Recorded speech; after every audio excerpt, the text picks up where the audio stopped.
I came to recovery for drugs and alcohol, and I'm currently struggling with anger and codependency. My name is Scott. Hi, Scotty. Or Scotty. I'm hoping my testimony is a message of faith and shows that God does have a plan for us. My parents divorced when I was 18 months, and my mom remarried. I grew up in Hayward, California, and I visited my dad regularly, and my mom's new husband raised me as his own. I spent a lot of time with my grandparents. Both my grandfathers were hard workers, and I learned from their example to have a good work ethic. I spent most of the summer with my grandma, watched her cook, we took walks, and we watched old movies. I was enrolled in a private school from 2nd to 6th grade, and while in my 6th grade year, my mom and stepdad separated. My response to their separation was to rebel and be angry at my mom. I stopped doing my schoolwork and I started hanging out with older kids in my neighborhood. I also began shoplifting and getting in fights.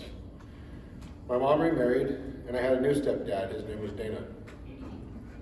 Dan and I didn't get along. I didn't like his rules. I felt he was not my dad and I didn't have to listen to him. The more he enforced his rules, the more I would just rebel. I became angry and just stayed away from home as much as I could. As I look back now, this became my defense mechanism, and I used it throughout my life. Dana was a drinker, and one day he decided to stop drinking and went to a 30-day Serenity house in Napa Valley.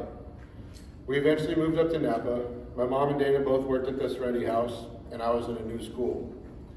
It was a new start for all of us. I started going to parties and smoking pot, and by the end of my freshman year, I was smoking pot daily. I got a job to be able to support my habits and my partying. As my addiction started growing, I started stealing again. I soon found myself stealing from the places I worked, money from the registers, food, and alcohol. By age 16, I frequently used LSD, mushrooms, and meth. I was able to graduate high school, and I started working with my best friend's dad doing construction. My parents purchased a property with a house, and it had a small house next to it, and they allowed me to move in the small house as long as I followed their rules. One night I was coming home from, which was no drinking, drugs, and partying. One night I was coming home from a concert, doing my normal shenanigans and drinking with two friends in the car with me. While going around a corner, I lost control of the car and we rolled, smashing the windshield, the roof, and the back tire was bent under the car. Fortunately, no one was hurt, but this was the last straw for my parents. My parents were fed up with my lifestyle and gave me an ultimatum. I could straighten out my life and get sober, or I could move out. So guess what I did? Moved out. I moved out. I was angry with my parents, and I was going to show them. I started doing meth and staying up for days at a time. I was selling pot to make money and eventually started working in restaurants and bars. I worked at a bar in the day and then a restaurant at night. I had free alcohol all day and all night. Alcohol was my liquid courage, and I felt 10 feet tall, bulletproof, and invincible. Eventually, I became the bartender, and everyone was my friend. I had a false sense of being accepted. Girls were talking to me, people were excited to see me. I was no longer the guy that had to work to impress anyone, and everyone loves the bartender. Over the next few years, I moved around from Palm Springs to Modesto, working in the restaurant industry. While in Modesto, I changed careers to installing satellite dishes and had a habit of drinking daily. I traveled from Sacramento to Merced and all the foothills between, from Grass Valley to Coors Gold, South Yosemite. I wasn't drinking during work, but I would stop at the first store or bar I passed after my last job of the day and start my drinking. I drank all the way home, stopping at the bars or stores along the way. My drinking became so bad that my boss could smell the alcohol when I showed up to work the next day. As a requirement of this job, I had to call a dispatch center when I completed my jobs. Every day I talked to the same dispatchers, and one of them caught my attention. After about a year of only talking on the phone, I finally met her face to face, and that's how I met my wife, Tina. She convinced me to move to Napa Valley, and I went from a bachelor to a family with 5 kids. I hated the desert. The first opportunity I had, I moved. I left Tina and the kids in Apple Valley to open a new shop in Bakersfield. Knowing I could barely take care of myself, now I had a family to support, I was worried I'd be unsuccessful. By moving, or running, I was alone again, living with my high school best friend in Bakersfield. We drank and partied just like we're back in high school. We were a bad influence on each other, and I was back to drinking day and night. I did finally find a house, and Tina and the kids moved to Bakersfield. In 2004, I woke up with black blisters and bruising like a rash. I felt bad and was vomiting. Tina asked me, we woke up in the morning, she's like, hey, where'd you get those hickeys? And I had these marks all around my neck, and I was like, hickeys? I didn't have any hickeys. But I had these bruises because my kids and I were wrestling the night before. They had me in a headlock, and I had bruises around my ankles where my shoes were. And so, anyway, I went to the doctor, and she gave me a bunch of blood tests. After the blood tests, I went to work, and I received a call from the doctor saying I needed to go to the hospital as quickly as I can. She wouldn't explain over the phone what was wrong. She just insisted I go to the hospital. I called Tina, then my boss, and then I stopped at the liquor store. I bought a small bottle of brandy and a beer. I was diagnosed with an autoimmune disease called ITP. So it's a word like this long that means that they don't know what causes it, they don't know how to fix it, and they don't know, sorry, John distracted me, and they don't know what to do about it. So basically what it does is the platelets in your blood, that's what makes the blood kind of coagulate and get hard.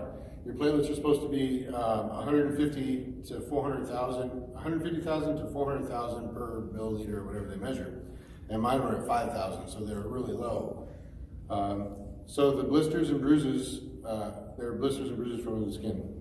I was in the hospital for about 7 days, and I was soon back to the same old habits once I got out. In 2006, I had another episode with my blood, and I was admitted to UCLA. The doctor gave me an option to remove my spleen. That's the only thing that they know, that it doesn't cure you, but your body attaches antibodies to your platelets, and as they go through your spleen destroys them. So you take out your spleen, nothing destroys your platelets.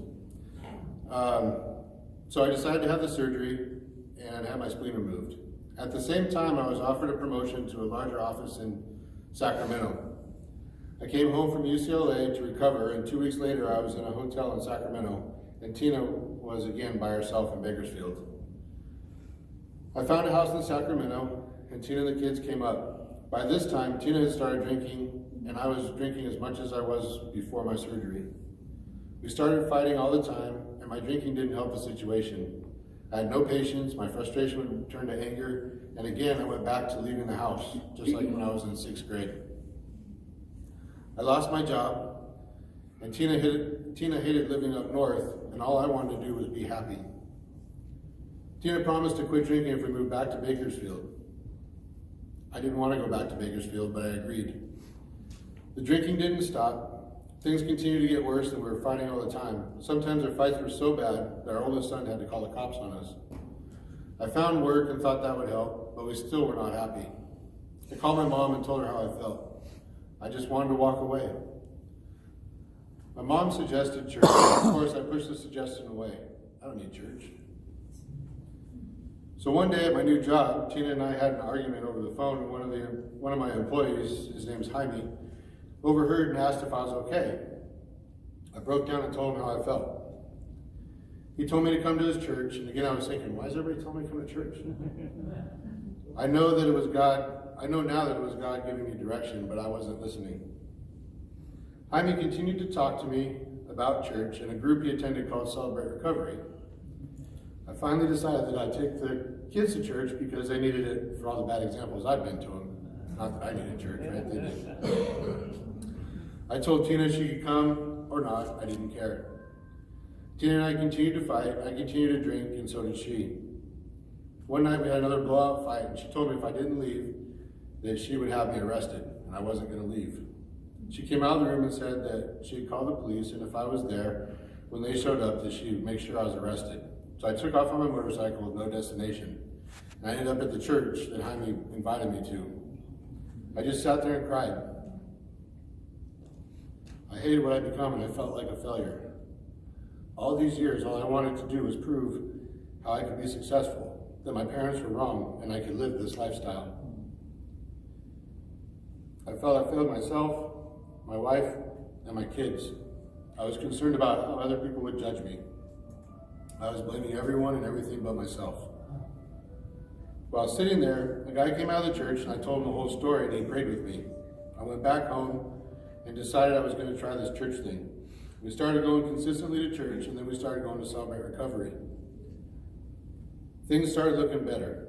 What do you know? God has changed things. I stopped drinking and I was living sober. Over the next 6 years, we had struggles. Jobs came and went. We had to move, even had a relapse in drinking. But we're still going to church and attending Celebrate Recovery. In 2016, the Lord blessed me with a new motorcycle. It was new to me. He also had other plans for me. I was asked to attend the Celebrate Recovery Summit at Saddleback Church. I tried everything to get out of it, from I don't have the money to I couldn't get time off work. But when God has a plan, guess what? I ended up at the summit.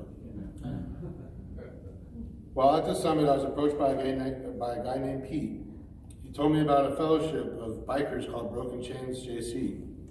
I looked him up and decided to join. Shortly afterwards, I was asked to serve as the Broken Chains point of contact for California, and I was encouraged to complete a step study. I had been in CR for all these years, never attended a step study. I had no sponsor. I hadn't written a testimony. I hadn't even really worked the steps. I'm now proud to say that I've completed a step study. I have a sponsor, and as you can see, I have a written testimony and willing to share it. Amen. I encourage you, if you are comfortable in your recovery and standing firm, be careful you don't fall. This is a lifetime program, and each time you work the steps, it peels another layer of the onion. Hebrews 11:6 says, "And without faith it is impossible to please God, because anyone who comes to him must believe that he exists, and that he rewards those who earnestly seek him."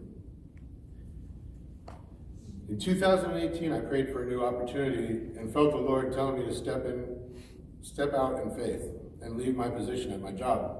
I came home and told Tina. She about fell over, but said okay. I told her I wanted to pursue our pool service business we started on the side. The day after I gave notice that I was going to resign, our landlord called my wife and said, "We're selling the house and you have 60 days to move." We prayed and found a new place to move in 30 days, and the Lord blessed our business and has supported us for close to 3 years. Shortly after this step of faith, I was asked to serve as National Director West for Broken Chains.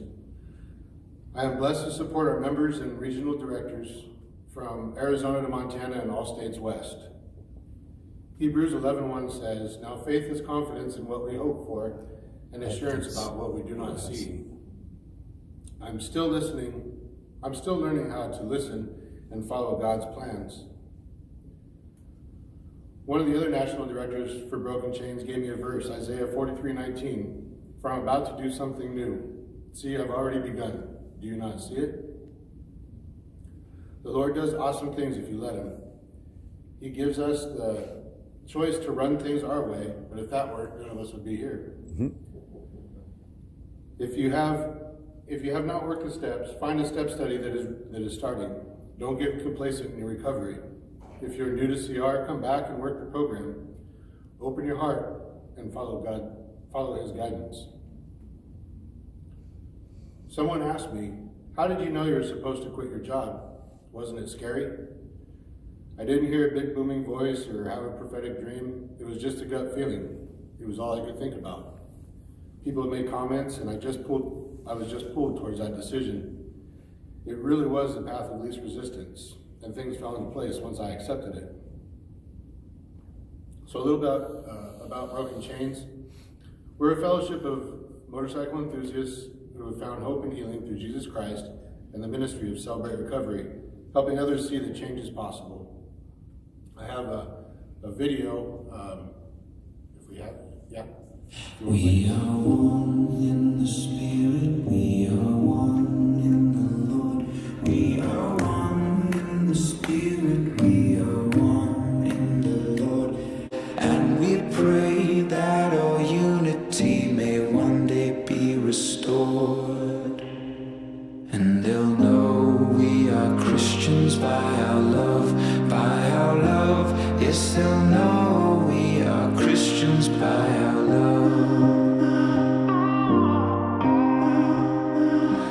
We will walk with each other, we will walk hand in hand.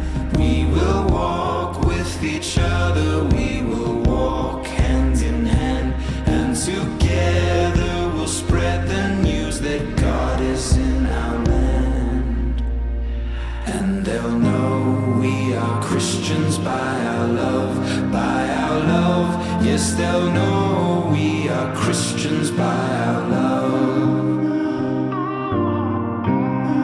They'll know us by our love, our love, our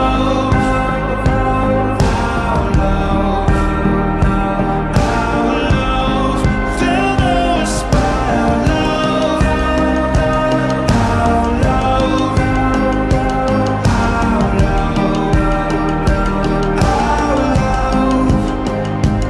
We will work with each other. We will work side by side. We will work with each other. We will work side by side. And we'll guard each other's dignity and save each other's pride. And they'll know we are Christians by our love, by our love. Yes, they'll know we are Christians by our love, by our love. Yes, they'll know we are Christians by our love, by our love.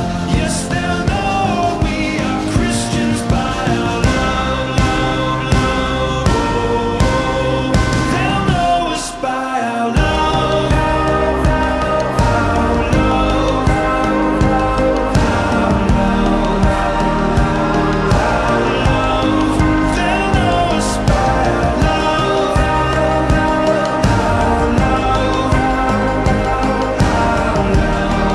love, our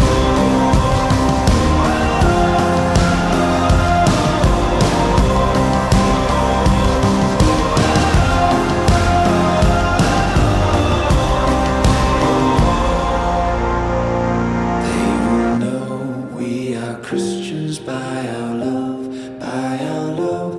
Yes, they'll know we are Christians by our love.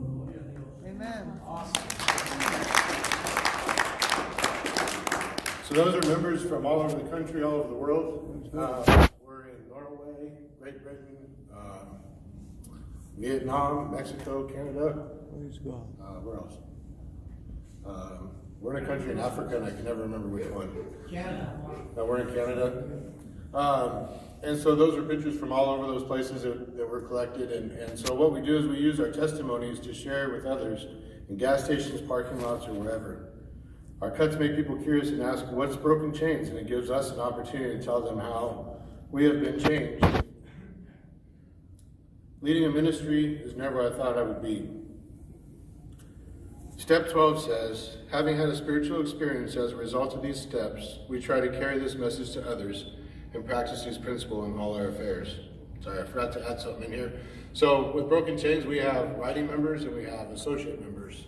Our writing members are ones that write. Our associate members are anybody else that would like to be part of Broken Chains, part of Celebrate Recovery, that may not have a motorcycle but still want to be able to sling some hope. So we have both. In California, we're actually 60% associate members and 40% riders.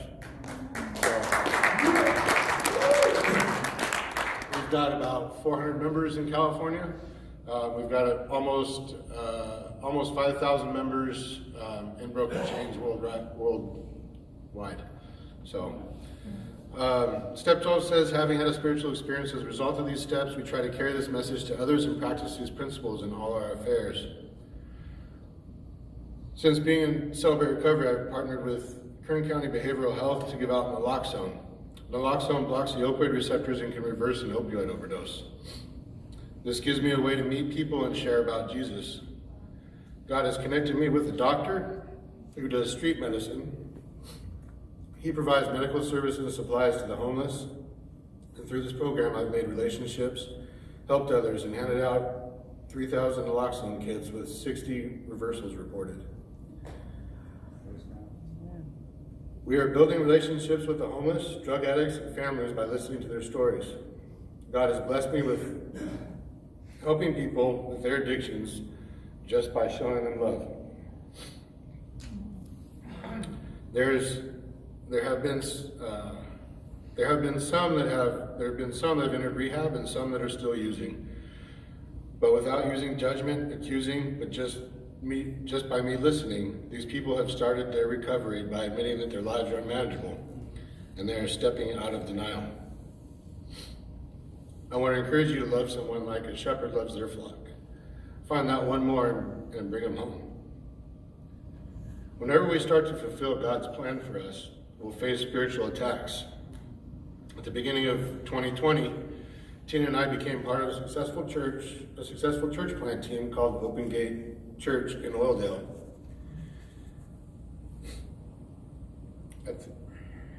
At the end of last year, Tina and I decided to separate.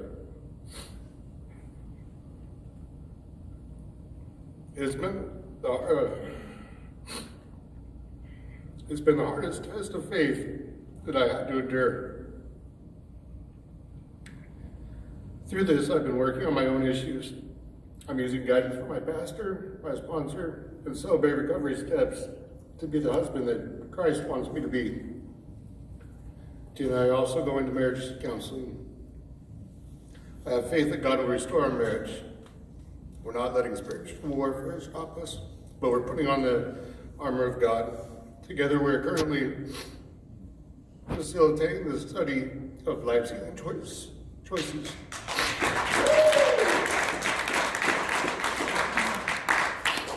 And we continue to pursue God's plan. I hope I've inspired you today to listen to God. Have faith that He'll take care of you. It may not be what you thought it would be or even what you want, but it'll be part of a bigger plan.